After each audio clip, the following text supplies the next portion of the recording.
Welcome बच्चों। हमारा आज से शुरुआत करने वाले हमारा वेव ऑप्टिक्स। लास्ट टाइम में हमने थोड़ी सी ओरल बातें की थी कि इसमें हम क्या क्या पढ़ने वाले।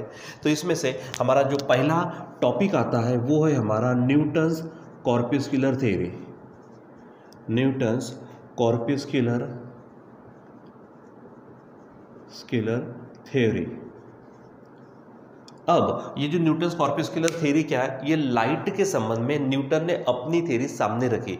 जैसे लास्ट टाइम मैंने क्या कहा था कि लाइट के संबंध में हमारे पास अभी तक 3 से 4 थ्योरीज है, और हर कोई और भी जो नए साइंटिस्ट वगैरह आता है वो भी अपनी अपनी राय उसके ऊपर देते हैं। जिसमें से अभी तक हमारे पास है 4 थ्योरी, जिसमें से Newton's corpuscular theory, Huygens wave theory, Maxwell electromagnetic theory, और उसके बाद में Planck constant theory, quantum theory. ठीक है, तो यहाँ पर हमारे पास पहली थ्योरी पढ़ रहे हैं लाइट के संबंध में न्यूटन की। ठीक है, तो न्यूटन्स कॉर्पस्कुलर थ्योरी में क्या क्या चीज़ें न्यूटन ने बताई वो हम जानते हैं। सबसे पहले बच्चों, न्यूटन का कहना है कि लाइट किससे बनता है। ठीक है, तो न्यूटन कहता है कि लाइट बनता है एक्सट्रीमली स्मॉल पार्टिकल्स। ठीक है, extremely small particles called as corpuscles. ठीक है, वो जो पार्टिकल्स है वो उस पार्टिकल को वो क्या कहता है, कॉर्पस्कल्स कहता है। ठीक है, तो कॉर्पस्कल्स का मतलब क्या है, कॉर्पस्कल्स का मतलब एक्सट्रीमली स्मॉल पार्टिकल्स। ठीक है, तो light consist of extremely small, या पे जिसे टाइनी बोलते हैं आप, extremely tiny particles called as corpuscles. जैसे अगर मान लीजिए जैसे हमारे पास एक आधा लड्डू होता है, रवा होता है ना, रवे का लड्डू अगर होता है तो उसमें देखो वो रवे के जो छोटे छोटे बारीक बारीक पार्टिकल्स होते हैं, उस तरह से हमारा लाइट का जो सोर्स है, ठीक है, जहाँ से लाइट निकलेगा, तो वो लाइट किससे बनता है, एक्सट्रीमली स्मॉल पार्टिकल से। ये उसका पहला पॉइंट है। ठीक है, उसके बाद में ये जो पार्टिकल्स है, ठीक है, ये पार्टिकल्स के उसके शेप साइज के बारे में उसने बताया। साइज तो मालूम है एक्सट्रीमली स्मॉल है, लेकिन ये पार्टिकल का फॉर्म कैसा है, तो ये परफेक्टली इलास्टिक, रिजिड और वेटलेस पार्टिकल है। ठीक है, मतलब इनका कुछ भी वेट नहीं है। ठीक है, सेकंड पॉइंट क्या कहता है वो कि दिस कॉर्पस्कल्स, ठीक है, these are perfectly elastic, rigid यानी ठोस है। ठीक है, एंड दे आर वेटलेस। अब यहाँ पे थोड़ी गड़बड़ी हो जाती है कि अगर रिजिड है तो कुछ ना कुछ, भले ही एकदम 0.0000000 बोझ जाए, कुछ तो भी वेट रहना चाहिए, लेकिन वो वेटलेस कहता। ठीक है, ठीक है, फिर भी वे उसके पॉइंट्स है, तो उसके पॉइंट्स हम देखते हैं। उसके बाद इसकी थ्योरी को रखा गया नहीं रखा गया, वो एक बात की बात है। ठीक है, तो पहला पॉइंट क्या कहता है कि light consist of extremely tiny particles called as corpuscles. These corpuscles, second point क्या कहता है कि these corpuscles they are perfectly elastic, they are rigid and they are weightless. ठीक है, यानी उनका कुछ भी वेट नहीं है और वो परफेक्टली इलास्टिक रिजिड पार्टिकल है। अब तीसरा पॉइंट ये कहता है कि जैसे कि हमको लाइट है ये कैसा पता चलता, सो उसका ये कहना है, जैसे भी देखो ना, हमारे आंखों पर लाइट आता है, किसी चीज़ पर लाइट आता है, वो लाइट हमारा रिफ्लेक्ट होकर फिर हमारे आंखों पर आता है, रेटिना पर आता। रेटिना हमको क्या करता, नर्वस सिस्टम के द्वारा ब्रेन को सेंस देता हमको कि यहाँ पे लाइट है, ये चीज़ ये है, वो चीज़ वो है, ऐसा कहता। तो कॉर्पस्कल्स थ्योरी के अंदर में न्यूटन क्या कहता कि when these corpuscles enter our eyes, यानी ये कॉर्पस्कल्स क्या होते हैं, हमारे आंखों में एंट्री करते हैं, we get sensation of light, यानी लाइट है इसका सेंस होता है। ठीक है, जैसे आंखों से देखते हैं ना हम, तो हमको क्या होता है कि ये कॉर्पस्कल्स हमारे आंखों के अंदर आने चाहिए, तब हमको सेंस होता है लाइट का। जैसे भी, जैसे आप मान लीजिए कि थोड़ा छाँव में खड़े, फर्क नहीं पड़ता, लेकिन जैसे ही आप थोड़ा छाँव के बाहर आ जाते हो तो आपको धूप लगती है, थोड़ी सी गर्माहट महसूस होती है, सेंस होता है क्या कि यहाँ पे वार्म है, थोड़ी हीट है, यहाँ मतलब गर्मी हो रही है। ठीक है, सो उसी प्रकार हमको लाइट का सेंस कैसा होता है, ये क्या कहता कि ये कॉर्पस्कल्स हमारे आंखों के अंदर आते हैं, यानी क्या बोलेंगे हम कि when the corpuscles enter our eyes we get sensation of light. ठीक है, लाइट का सेंस होता है। ये तीसरा पॉइंट। उसके बाद में आपने देखे होंगे लाइट अलग अलग कलर्स में होता है, तो न्यूटन का क्या कहना है, न्यूटन का ये कहना है कि भाई जितने भी कॉर्पस्कल्स है, पहली बात तो ये they are very very very tiny particles. फिर भी वो उसमें कहता कि इनका साइज थोड़ा बहुत अलग अलग होता है। ठीक है, तो अलग अलग पार्टिकल्स, अलग अलग कॉर्पस्कल के साइज अलग अलग होंगे और इसलिए हमको अलग अलग कलर मिलता। यानी क्या बोलेंगे, कलर ऑफ लाइट, ठीक है, यानी different colours of light are due to different sizes of corpuscles, ठीक है। हालांकि ये बात सच नहीं है, ठीक है। तो जैसे मैंने कहा ना, ये थ्योरी को रखा जाएगा कि नहीं रखा जाएगा ये बात की बात है, ठीक है। लेकिन उसका कहना सुन तो लेते कि न्यूटन क्या कहता। किसी ने पूछ लिया भाई अलग अलग कलर क्यों दिखता, तो न्यूटन कहता है कि different sizes of corpuscles gives us different colours of light, ठीक है। तो लाइट का कलर के संबंध में क्या कहा, साइज का उसने ये डाल दिया कि साइज अलग अलग है इसलिए कलर अलग अलग है। मतलब एक समान साइज वाले एक कलर देंगे, दूसरे जो साइज वाले होंगे वो अलग कलर देंगे, तीसरे साइज वाले अलग कलर देंगे, ये उसका कहना है, ठीक है। फिर उसके बाद में आपने देखा होगा कभी कभी लाइट रिफ्लेक्ट होता है। जैसे अगर मान ली रिफ्लेक्शन और रिफ्रैक्शन समझता ना आपको, देखो रिफ्लेक्शन और रिफ्रैक्शन में फ़र्क है। ये रिफ्लेक्शन और अगर बात करते हैं हम रिफ्रैक्शन की, तो दोनों में फ़र्क है। जैसे अगर मैं बात करता हूँ मिरर की, ठीक है, और मैं बात करता हूँ ग्लास की, ठीक है, तो जो मिरर है, जैसे हम हमेशा यानी तैयारी करते हैं थोड़ा सा मेकअप करने के लिए, हम किसके सामने जाते हैं, मिरर के सामने। तो मिरर के उधर का, उस साइड का कुछ नहीं दिखता, हमारी ही इमेज बताता है मिरर, दैट इज रिफ्लेक्शन, ठीक है। या फिर जो भी शाइनी सरफेस है, चमकदार सरफेस है, तो वो हमको क्या देता है, रिफ्लेक्शन, यानी जो भी रिफ्लेक्टिंग सरफेस होगा वो। और रिफ्लेक्शन की बात अगर करता तो मान लीजिए कि एक आधा जैसे आप देखते हो ना कि एक आधा दुकान है, दुकान के बाहर में ऐसे बड़ा सा ग्लास लगा है, तो आप ग्लास के अंदर दुकान में कौन सी चीज़ें वो देख सकते हो। मतलब आप ग्लास के अंदर से लाइट आपके पास आ रहा है, तो लाइट का अंदर घुसना, ठीक है, वो क्या कहलाता, रिफ्रैक्शन। लेकिन लाइट का वहाँ आना और वैसे वापस जाना क्या कहलाता, रिफ्लेक्शन। ये सब हम पढ़ने वाले, तो इसका आप फिलहाल टेंशन मत लो। लेकिन जो रिफ्लेक्शन की बात आती है कि रिफ्लेक्शन भाई क्यों होता है, रिफ्लेक्शन का मतलब क्या कि किसी सरफेस पे लाइट आने के बाद में वापस जाना, ठीक है। तो ये न्यूटन ने कैसा एक्सप्लेन किया, बड़े अजीब तरीके से एक्सप्लेन किया है। तो वो ये कहता है, देखो रिफ्लेक्शन के बारे में, जैसे अगर मान लीजिए कि ये क्या है, ये रिफ्लेक्टिंग सरफेस है, RS है ना, रिफ्लेक्टिंग सरफेस। अगर मान लीजिए आपको मालूम है नॉर्मल होती है, तो जब लाइट इसके ऊपर आएगा, समझो लाइट यहाँ पे जब इंसिडेंट करेगा, तो वो ये कहता है, लाइट आने का मतलब अब क्या, कॉर्पस्कल्स आना। तो ये कहता है कि जब कॉर्पस्कल्स यहाँ पे आते हैं, तो ये जो रिफ्लेक्टिंग सरफेस है वो और ये जो कॉर्पस्कल्स होते हैं, ये इनके बीच में रिपल्शन होता है। इनके बीच में क्या होता है, रिपल्शन होना मतलब जैसे आपने देखा ना मैग्नेट्स की बात है, तो अगर मान लीजिए कि मैग्नेट का नॉर्थ और साउथ साथ में आए तो चिपक जाता है, अट्रैक्ट होता है, और नॉर्थ या फिर साउथ नज़दीक आए तो क्या करता है, रिपेल करता है, रिपल्शन होता है। तो उसी प्रकार न्यूटन कहता है कि कॉर्पस्कल्स यानी लाइट के पार्टिकल्स और रिफ्लेक्टिंग सरफेस, इनके बीच में रिपल्शन होता है, इसलिए आने के बाद वो भाग जाएंगे, क्योंकि रिपेल कर रहे हैं ना, रिपल्शन हो रहा है वहाँ पे, तो वो भाग जाएंगे। इसलिए हमको क्या मिलता है, रिफ्लेक्शन मिलता है। ये इसका कहना है, किसके, अपने न्यूटन बाबा का। तो न्यूटन बाबा के अनुसार क्या होता है कि reflection is due to the repulsion between the corpuscle and the reflecting surface. ध्यान में रखना, रिपल्शन के कारण रिफ्लेक्शन। अच्छा, अब रिफ्रैक्शन की बात करते हैं, तो रिफ्रैक्शन की बात, लाइट अंदर घुसता है, ये नॉर्मल है, हम जब देखेंगे तब देखेंगे। जब यहाँ से क्या हो रहे हैं कि कॉर्पस्कल्स आ रहे हैं, तो ये जो रिफ्रैक्टिंग सरफेस है, ये क्या है, रिफ्रैक्टिंग सरफेस, ठीक है। तो रिफ्रैक्टिंग सरफेस और कॉर्पस्कल्स के बीच में अट्रैक्शन होता है, यानी वो खींचेगा अपने तरफ, क्या करेगा, वो खींचेगा, ठीक है, मतलब खींचेगा भी और अंदर भेजेगा, ठीक है, ये उसका कहना है, ठीक है। यानी due to attraction between the corpuscles and the refracting surface we get the refraction of light, ठीक है। यानी रिपल्शन की बात अगर करते हैं, तो रिपल्शन के कारण हमको क्या मिलेगा, रिफ्लेक्शन। और यहाँ पे रिफ्रैक्शन किसके कारण मिलेगा, अट्रैक्शन के कारण, ठीक है। अब अट्रैक्शन किसके बीच में, तो हमारे कॉर्पस्कल्स और रिफ्लेक्टिंग सरफेस, और रिपल्शन किसके बीच में, कॉर्पस्कल्स और हमारे जो भी रिफ्लेक्टिंग सरफेस होगा उसके बीच में। तो वो ये कहता है, ठीक है। सो कौन से पॉइंट हो गए, पहला तो वो कैसा रहता है लाइट, तो लाइट कैसा रहता है, किसके फॉर्म में रहता है, very small particles called as corpuscle.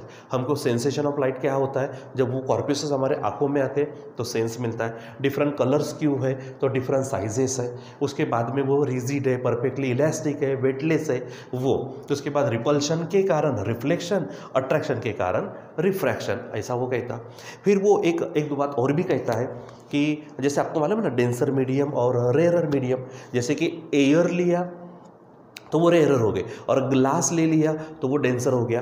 ठीक है, तो अपना न्यूटन बाबा कहता है कि स्पीड ऑफ लाइट जो है ना, वो स्पीड ऑफ लाइट रेयरर में कम है और डेंसर में ज़्यादा है। ठीक है, रेयरर में, ठीक है, यानी जैसे कि अगर मैं बात करूं कि speed of light in denser और speed of light in rarer, तो उसका कहना है कि speed of light in denser medium is greater than speed of light in rarer medium. तो ये एक पॉइंट कहता है। ठीक है, ये एक्चुअली रॉन्ग होता है। ठीक है, ये हमारे ह्यूजन व्यू थियरी में भी कंप्लीट यानी क्लियर होता है। उसके बाद फोकाल्ट ने भी बताया था। उसके बाद में रिफ्लेक्शन का जो फिनोमेना है, जो ऑलरेडी 9th-10th में पढ़े वहाँ पर भी, और हम जो पढ़ेंगे यहाँ पर भी क्लियर होता है कि जो वेलोसिटी है रेयरर में ज़्यादा है, डेंसर में कम है। लेकिन न्यूटन क्या कहता है, डेंसर में ज़्यादा है, रेयरर में कम है, ये गलत है। उसके पहले वो आता है रेक्टिलिनियर प्रोपेगेशन। Rectilinear propagation. अब रेक्टिलिनियर प्रोपेगेशन का मतलब क्या है? रेक्टिलिनियर मतलब एक लाइन में लाइट एकदम सीधा जाता है जब तक कि उसके बीच में कुछ और आ नहीं जाता, एकदम सीधा। कई करोड़ों अरबों किलोमीटर सूरज है, सन है, वहाँ से जब लाइट आता, जनरली हम जब बताते तो ये आपका क्या हो गया, सन हो गया। अब बताते तो ऐसे ऐसे बताते, जाते तो ये सीधा जाएगा, कहीं पे भी ऐसा जाएगा, ऐसा ऐसा वो नहीं जाता, वो एकदम सीधा जाएगा।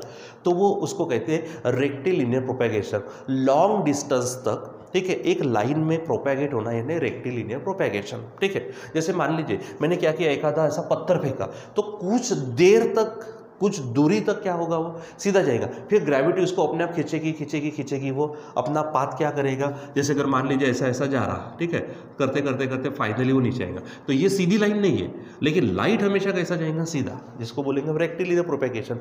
तो वो किसके कारण है?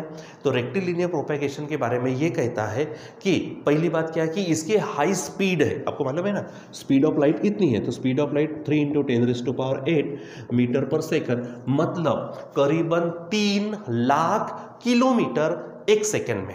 ये मीटर पर सेकंड में, मैं किलोमीटर की बात करूं, कन्वर्ट करूं तो 3 लाख किलोमीटर में एक सेकंड में। मैं एक सेकंड में यहाँ से यहाँ तक नहीं जाता, ज़्यादा से ज़्यादा 1-2 मीटर जाऊंगा, लेकिन वो किलोमीटर, 3 लाख किलोमीटर, इतनी भयंकर स्पीड है हमारी लाइट की।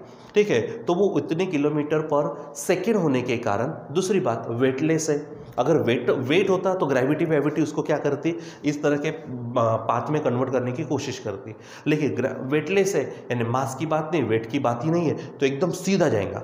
यानी रेक्टिलिनियर प्रोपेगेशन किसके कारण है? तो पहली बात हाई स्पीड, क्या बोलेंगे हम, हाई स्पीड के कारण वो रेक्टिलिनियर प्रोपेगेशन बताता। दूसरी बात वेटलेसनेस। ठीक है, अगर बात करते हैं तो उसका वेटलेसनेस जो है, यानी वेट ना होने के कारण, हाई स्पीड होने के कारण। जैसे देखो भला, एक आधी बंदूक की गोली है, अब बंदूक से एक आधी गोली है ना बहुत दूर तक सीधी सीधी जाती है, बाद में वो मुड़ती है, नीचे गिरती है। अगर कुछ किसी को भेद कर नहीं जाएंगे, पेनिट्रेट नहीं करेंगी, तो सीधे अगर मान लीजिए एक आधा बड़ा सा ग्राउंड है और सीधा फेंकेंगे, सीधी जाती जाती जाती जाती आखिरी में मुड़ जाएंगी, नीचे गिरेंगी। ठीक है, उससे भी भयंकर स्पीड हमारे लाइट के, वो तो कई करोड़ों किलोमीटर तक क्या जाएगा, एकदम सीधा जाएगा। ठीक है, एकदम सीधा जाएगा, और वेट तो है ही नहीं, तो मुड़ने का चांस ही नहीं। ये कहता है रेक्टिलिनियर प्रोपेगेशन। थोड़ा मानने लायक भी है, मान सकते हैं हम उसको। ठीक है, तो ये कुछ चीज़ें हमारे न्यूटन ने बताई। पहली बात, वो किससे बनता है, यानी वो उसका यानी क्या बोलेंगे, फॉर्मेशन या फिर पूरे के पूरा जो रहता है ना लड्डू वड्डू जिससे बनाते कॉन्स्टिट्यूएंट्स। ठीक है, तो किससे बनता है? तो हमारे particles, tiny particle, extremely tiny particles, corpuscles perfectly rigid होते हैं, इलास्टिक होते हैं, वेटलेस होते हैं। उसके बाद सेंस क्यों मिलता है? तो आंखों में एंट्री करने के कारण। डिफरेंट कलर्स क्यों मिलते हैं? तो डिफरेंट साइजेस के कारण, हालांकि वो रॉन्ग है, कलर्स हमको मिलते हैं वेवलेंथ के कारण, हम बाद में देखेंगे। ठीक है, तो वो पॉइंट भी वहाँ पे रॉन्ग आता है। उसके बाद में वो कहता है कि जो रिपल्शन है, रिफ्लेक्शन है, रिपल्शन के कारण अट्रैक्शन होता है कॉर्पस्कल्स और सरफेस के बीच में, तो वहाँ पे हमको क्या मिलता है, रिफ्रैक्शन मिलता है। उसके बाद में वो कहता है हमारे पास में कि जो रेक्टिलिनियर प्रोपेगेशन है तो हाई स्पीड और वेटलेसनेस के कारण मिलता है। उसके बाद ये भी कहता है कि वो डेंसर मीडियम में स्पीड उसकी ज़्यादा होती है, रेयर में कम होती है, लेकिन ये रॉन्ग है। यहाँ पे एक्चुअली उल्टा है, रेयर में ज़्यादा है, अगर वैक्यूम है तो और ज़्यादा है, डेंसर में तो कम है। ठीक है, और वो भी किस तरह का मीडियम है उस पर डिपेंड करता है, ये सब चीज़ें। तो ये सब चीज़ें उसने बताई अपने थ्योरी में। अब बात आती है उसके ड्रॉबैक्स की। ठीक है, अब ड्रॉबैक्स की बात, यानी ड्रॉबैक्स यानी डीमेरिट्स, यानी उसकी थ्योरी में क्या क्या कमियां हैं, वो खामियां देखने के लिए अगर हम बात करते हैं हमारे न्यूटन कॉर्पस्कुलर थ्योरी की, तो आप देखो जैसे कि उसने क्या कहा है, सबसे पहला पॉइंट ही मैं आपको क्लियर करता। उसने क्या कहा था थोड़ी देर पहले मतलब उसके थ्योरी में, तो उसने जो कहा है वो ये चीज़ है, ठीक है। हम देख रहे हैं इसके ड्रॉबैक्स, ठीक है। तो पहला पॉइंट क्या था, रिपल्शन के कारण रिफ्लेक्शन, अट्रैक्शन के कारण रिफ्रैक्शन। अब आपने कभी कभी आप एक आधा मॉल वॉल चले जाओ, ज़्यादा दूर जाने की ज़रूरत नहीं, एक आधे ऐसे दुकान में जाओ जहाँ पे एंट्री करते समय पूरा ग्लास का पार्टीशन होता है। तो मान लीजिए कि ग्लास है, ठीक है, और ग्लास है, देखो मिरर होता तो आप ही खुद को देखते, मिरर होता तो आप खुद को देखते, वो इमेज देखते, वो रिफ्लेक्शन, ठीक है। लेकिन अगर ग्लास के अंदर की चीज़ें देख रहे हैं तो रिफ्रैक्शन। लेकिन क्या करना ना, आप भी थोड़ा सा ट्राई करना, घर पे ही एक आधा ग्लास वास होगा तो क्या करना, ग्लास के थोड़ा सा ऐसा नज़दीक जाना। मान लीजिए कि एग्जांपल 2 मिनट के लिए ग्लास है, आप ग्लास के सामने जाना तो आप अंदर की चीज़ें तो देखेंगे ही, मतलब रिफ्रैक्शन, लेकिन थोड़ा सा देखेंगे बराबर क्लियर, तो आप खुद को भी ग्लास में देखते हो। देखो मिरर में देखना तो रिफ्लेक्शन तय है, ठीक है, लेकिन उस ग्लास में थोड़ा नज़दीक से बराबर गौर करके देखो तो आप भी दिखते हो, मतलब, और अंदर की चीज़ें तो दिखती है, मतलब उधर साइड की चीज़ें दिखना, ये बीच में ग्लास है, ग्लास के उधर साइड की चीज़ें दिखना यानी रिफ्रैक्शन, लेकिन इधर की ही चीज़ें दिखना यानी रिफ्लेक्शन। लेकिन ये एक साथ भी दिखता है, ठीक है। क्या होता है कि रिफ्लेक्शन और रिफ्रैक्शन, वो जो ट्रांसपेरेंट मीडियम होता है, just like the glass, we see reflection and refraction at a time, जिसको हम नाम देते हैं साइमल्टेनियस रिफ्लेक्शन एंड रिफ्रैक्शन। मतलब अगर ये चीज़ ग्लास अगर है तो यहाँ पर क्या होता है, आप इधर में रिफ्लेक्शन भी देखते हो और आप इधर में होने के कारण रिफ्रैक्शन भी थे, तो ये एक साथ होता। अब ध्यान दो, न्यूटन ने क्या कहा था, रिपल्शन के कारण रिफ्लेक्शन, ठीक है, रिपल्शन के कारण क्या था हमारे पास रिफ्लेक्शन, और अट्रैक्शन के कारण क्या होता है यहाँ पर रिफ्रैक्शन।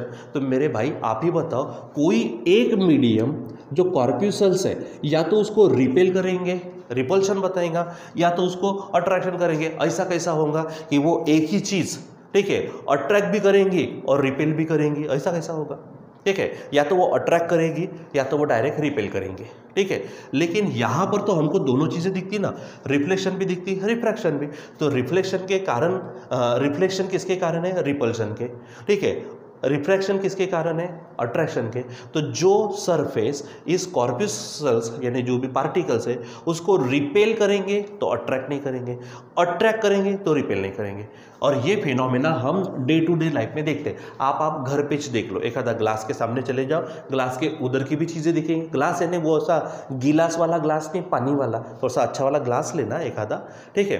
तो उधर की भी चीज़ें देखेंगे और आप इधर की भी चीज़ें देखेंगे। इसका मतलब रिफ्लेक्शन भी रिफ्रैक्शन भी, और वो भी एक साथ। तो कोई सरफेस अट्रैक्ट करेगा तो रिपेल नहीं करेगा, रिपेल करेगा तो अट्रैक्ट नहीं करेगा। मतलब न्यूटन ने जो कहा था यहाँ पर कि रिपल्शन के कारण रिफ्लेक्शन और अट्रैक्शन के कारण रिफ्रैक्शन, ये पॉइंट क्लियर होता नहीं, ये उसका ड्रॉबैक है, पहला ड्रॉबैक, ठीक है। यानी क्या बोलेंगे कि न्यूटन कुड नॉट एक्सप्लेन, यानी बता नहीं पाया वो क्या, the simultaneous reflection and refraction of light, ठीक है, ड्यू टू ट्रांसपेरेंट मीडियम या फिर due to surface of transparent medium. Transparent medium के कारण रिपल्शन, रिफ्लेक्शन और रिफ्रैक्शन का जो साइमल्टेनियस फेनोमेना है वो बता नहीं पाता, ठीक है। ये पहली बात। दूसरी बात, उसने क्या कही थी हमको कि कुछ ऐसी चीज़ें, मतलब कुछ फेनोमेना जो हम बाद में देखने वाले, जैसे इंटरफेरेंस, ठीक है, उसके बाद में डाइफ्रैक्शन, उसके बाद में पोलराइजेशन, ऐसे कुछ कंसेप्ट है कि वो क्लियर ही नहीं होते हमारी अपनी कॉर्पस्कुलर थ्योरी के कारण। अब आपको थोड़ा समझेगा नहीं क्योंकि हमारा वो सब होने का है, interference of light, diffraction of light, polarisation of light, लेकिन जस्ट इसी चैप्टर में देखने वाले। तो वो जो भी चीज़ें हैं वो चीज़ें थ्योरी, ये जो थ्योरी है ये थ्योरी नहीं देते, यानी एनसीटी न्यूटन कॉर्पस्कुलर थ्योरी के कारण वो क्लियर नहीं होती। ये थोड़ा आप ध्यान में रखेंगे। तो एनसीटी के कारण वो क्या नहीं होती, क्लियर नहीं होती। कौन से फिनोमेना, यानी Newton corpuscular theory could not explain the interference, the polarization, the direction of light, यहाँ पे भी वो कम होता है। उसके बाद में थोड़ा आगे बढ़ते, आगे क्या बढ़ते हैं, तो उसने कहा था हमको कि जो स्पीड ऑफ लाइट है, स्पीड ऑफ लाइट कहाँ पे ज़्यादा है, डेंसर में, एक्चुअली रेयर में ज़्यादा है, डेंसर में कम है। लेकिन इसने क्या कहा था, न्यूटन ने क्या कहा था, डेंसर में ज़्यादा है, रेयर में कम है। तो मैंने पहले आपको बताया कि ये पॉइंट मानने लायक है ही नहीं, क्योंकि प्रूव हो चुका है, प्रूव होता है 2-3 फिनोमेना में कि रेयर में ज़्यादा है, डेंसर में कम है। तो यहाँ पे भी वो कम हो गया, ठीक है। उसके बाद में दोस्तों उसने जो सबसे पहला पॉइंट कहा था, कौन सा, कि लाइट किससे बना है, लाइट बना है बारीक बारीक पार्टिकल से, एक्सट्रीमली स्मॉल पार्टिकल। चलो एक्सट्रीमली स्मॉल है, कोई हरकत नहीं है, तो एक आधा सोर्स आप ले लो। जैसे मैंने स्टार्टिंग में कहा था, रवे का लड्डू ले लो, रवे का लड्डू ले लो।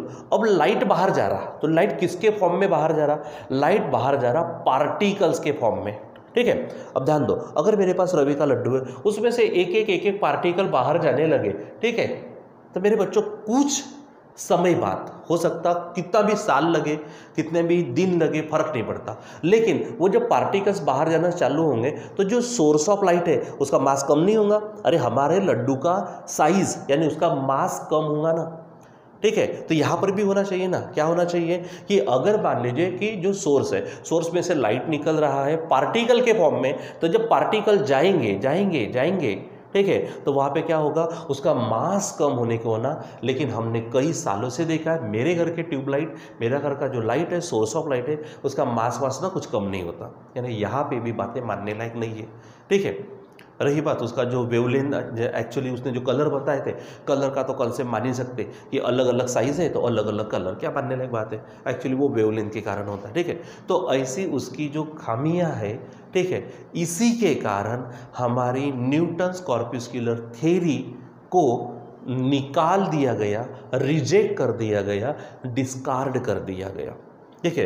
क्योंकि देखो एक आधा पॉइंट, एक आधा डीमेरिट है, एक आधा ड्रॉबैक है, तो भाई एडजस्ट कर लेंगे, लेकिन इतनी सारी खामियां हैं, ठीक है। साइमल्टेनियस रिफ्लेक्शन रिफ्रैक्शन नहीं देता, इंटरफेरेंस, डायफ्रैक्शन, पोलराइजेशन नहीं देता। उसके बाद स्पीड ऑफ लाइट डेंसर में ज़्यादा है, रेयर में कम है, ऐसा कहता, वो है ही नहीं। उसके बाद में हमारे पास में जो अभी कहा मैंने कि पार्टिकल्स का बना है, तो पार्टिकल जब बाहर जाएंगे साइज कम होने को होना, मास कम होने को होना, सोर्स का तो वो भी नहीं होता, ठीक है। तो ये इतनी सारी खामियां होने के कारण इस थ्योरी को निकाल दिया गया, ठीक है। और फिर उसके बाद में नई थ्योरी का जन्म होता है, जो हमारे ह्यूजन भाई साहब, ह्यूजन बोल सकते या फिर प्रोनाउंसिएशन के लिए आप हाइगन भी बोल सकते हो, अब क्योंकि उधर के नाम है थोड़ा सा, जैसे कि अगर मान लीजिए कि आप उसको, ठीक है, ये जो है हमारे पास, आप उसको राजा भी बोल सकते हो, कोई रजा बोल सकता है, ठीक है, कोई राज बोलता है, ठीक है। जैसे हमारे पास में ये रामा भी होता, ठीक है, असल में हमारे लॉर्ड राम के लिए आता है, तो प्रोनाउंसिएशन का टेंशन मत लो, तो ह्यूजन, हम ह्यूजन पढ़ेंगे, बोलेंगे उसको, ठीक है। तो ह्यूजन्स वेव थ्योरी आती है, तो ये ह्यूजन्स वेव थ्योरी को हम बाद में देखने वाले। तो आई होप कि आपकी जो न्यूटन्स कॉर्पस्कुलर थ्योरी है उसने जो भी पॉइंट्स डाले, उस जो पॉइंट्स बताएं, जो थ्योरी में अपनी चीज़ें बताई, उसके जो ड्रॉबैक्स है वो ड्रॉबैक्स आप ध्यान में रखेंगे और थोड़ा सा आगे बढ़ेंगे। अच्छा, ये थ्योरी को हमको पढ़ना नहीं है, क्योंकि ये थ्योरी को रिजेक्ट कर दिया गया, because there are so many drawbacks to this theory, ठीक है बच्चों। तो यहाँ पर हम रुकते हैं, नेक्स्ट टाइम हम देखने वाले हैं ह्यूजन्स वेव थ्योरी, और असल में हम लाइट को वेव के फॉर्म में बड़े अच्छे से समझते हैं। इंटरफेरेंस, डायफ्रैक्शन जैसी जो चीज़ें हैं, ये हम बराबर उसको अच्छे से एक्सप्लेन कर पाते हैं वेव थ्योरी के बदौलत, तो जो हम कंटिन्यू करते हैं, ठीक है। और इसलिए हमारे नाम भी है ना वेव ऑप्टिक्स, यानी लाइट को हम वेव के फॉर्म में पढ़ेंगे। हाँ, फिर उसके बाद में वो इलेक्ट्रोमैग्नेटिक वेव है, ये रेडिएशन के फॉर्म में था, वो सब अलग चीज़ें, लेकिन न्यूटन्स कॉर्पस्कुलर थ्योरी यहाँ पे क्या होती है, डिस्कार्ड होती है, ठीक है। तो यहाँ पर हम रुक जाते हैं, बाकी का कंटिन्यू करेंगे बाद में। Till then bye.